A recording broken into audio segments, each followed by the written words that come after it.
I'm Ms. Sefcovic, and it is my absolute pleasure to introduce my advisee, Alexandra.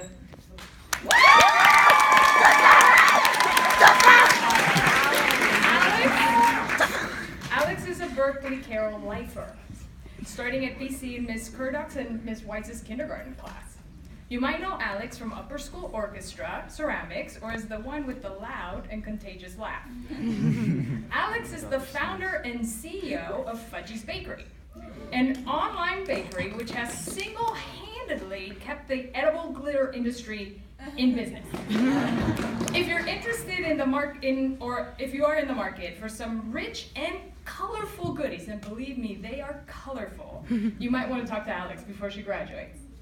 One thing you may not know about Alex is that over the summer, she produced, co-wrote, co-directed, filmed, and acted in a short film titled Post-Life Crisis. You should ask her about it. Today, we have the opportunity to hear from Alex as she shares her senior speech with us. Please help me welcome the defender of mankind's happiness, Alexandra.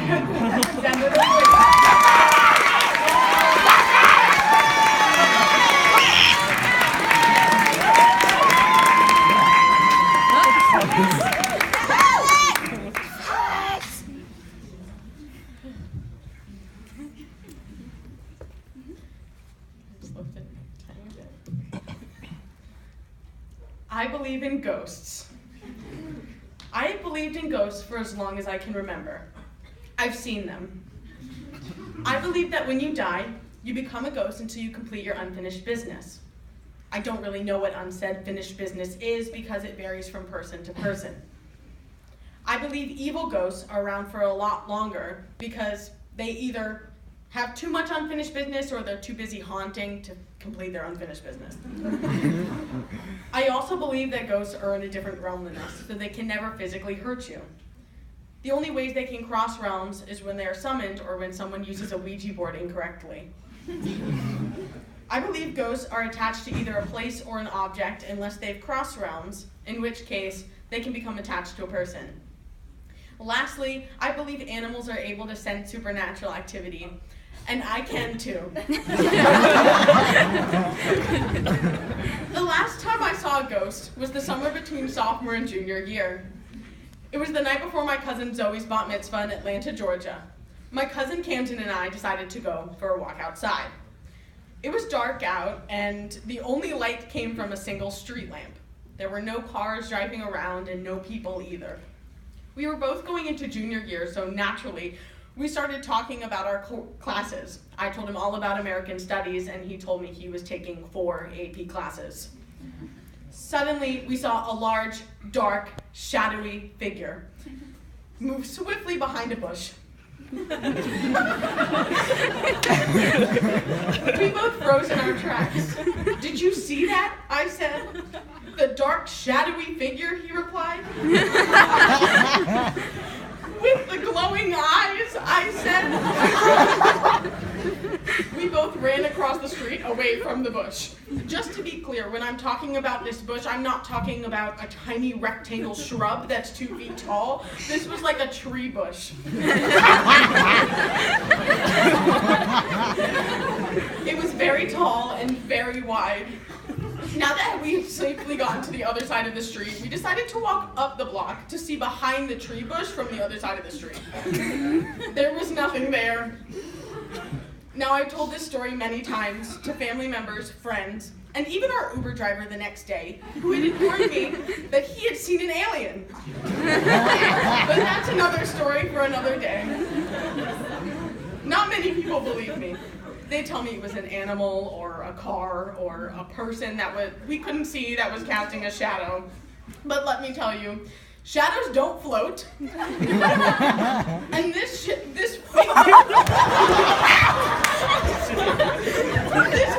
dark shadowy figure was a couple inches off the ground. It was not on the ground. Shadows also don't have glowing eyes.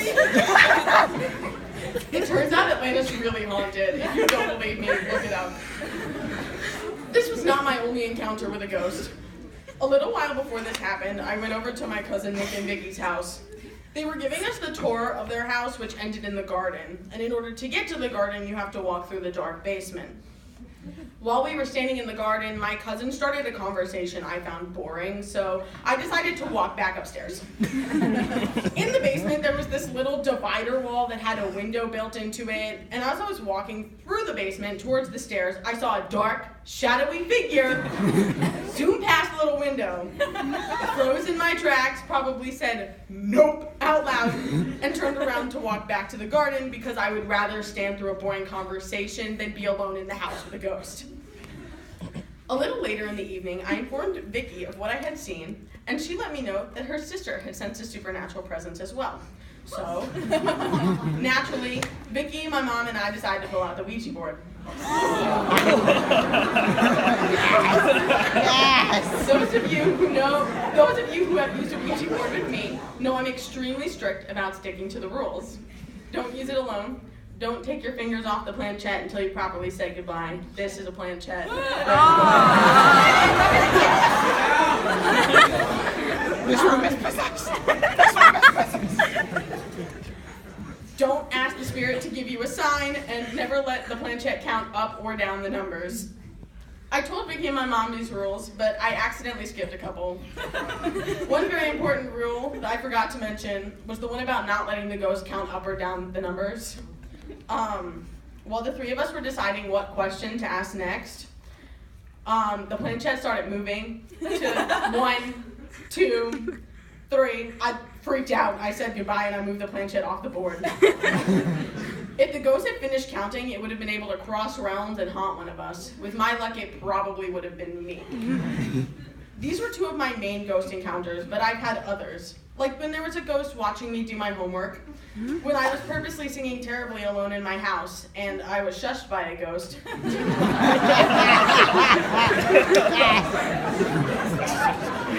Or when a mirror fell straight down off the wall and the candles that were attached to it were flung all over the room, which would have been impossible. Also, the house smelled like rotten eggs and sulfur, a sure sign of an evil spirit. I'm not the only person who believes in or has seen ghosts. Actress Carrie Fisher said that her home in 2005 was haunted.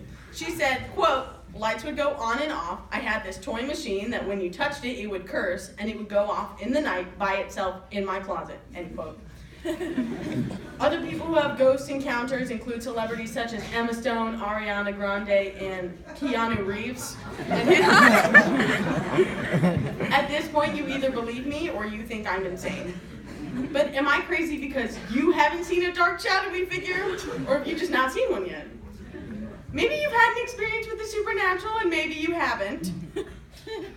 I'm not here to convince you ghosts are real. I'm just saying they're real for me.